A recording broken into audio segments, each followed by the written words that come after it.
Yes, good morning mga ka-perfect, no? Sabay-sabay na natin na sabay-sabay na natin. Alin? Pinanindigan ko na yung pagbablog. Sa mabubuwang na nababata niya para sa jackpot prize na 50,000. So, for today's video, idagdagan natin yung load ng ating power supply, no? Mag-experiment tayo ng load ngayon. So, paganahin natin yung washing machine and then internet, TV, at saka exhaust fan. So, let's do this. So, ayan. Ayan, nakasaksak yung extension wire. Tapos, merong nakasaksak ng tatlong extension wire. Ito, para sa exhaust fan. Ito yung sa washing machine, and then ito para sa internet at saka flat screen TV. Punta doon sa kabila. So, check natin.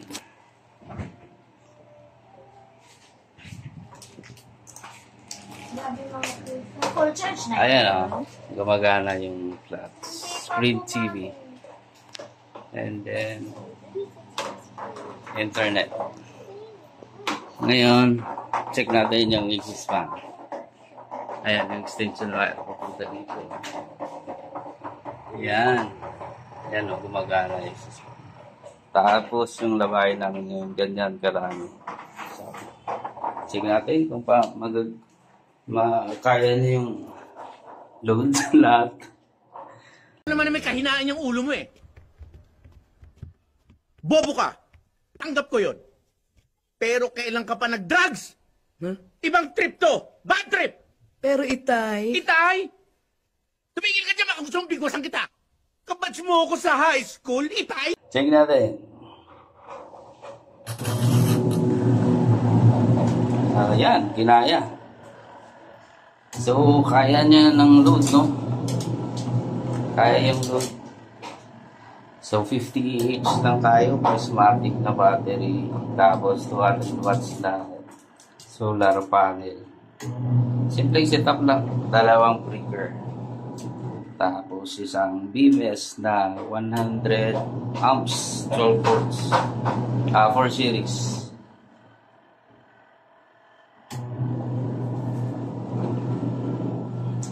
For series for 12 volts. Check natin.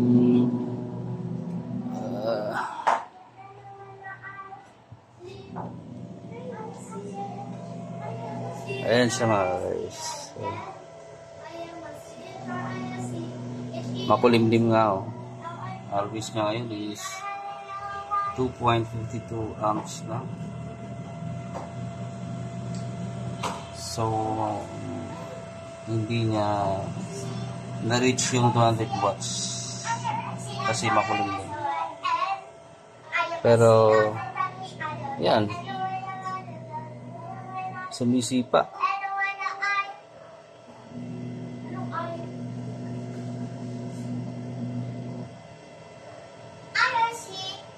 Siguro yung sa ibang setup siguro sa ibang charger controller iba rin siguro yung experience. Sa akin kasi ganito yung experience ko kaya dinirect ko yung LVT ko sa battery, yung load niya.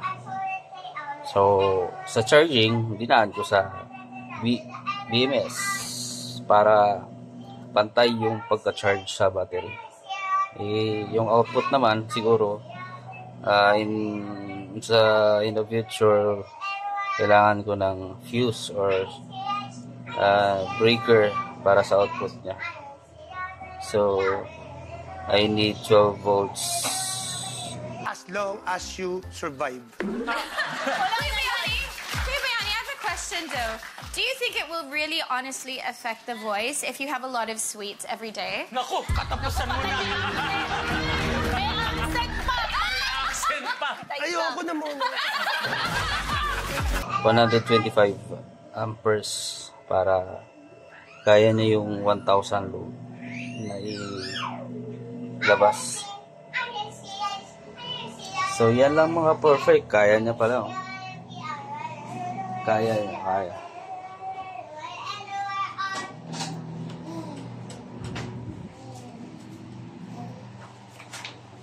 See that? Libre na. Libre na, di ba, anak? Yes! Oh, what you wanna say to your followers? And it's been a long time we didn't see each other. How are you today? Ganon? I'm actually doing really fine. So, no, I've missed you so much. It's so nice to meet you again. Ganon?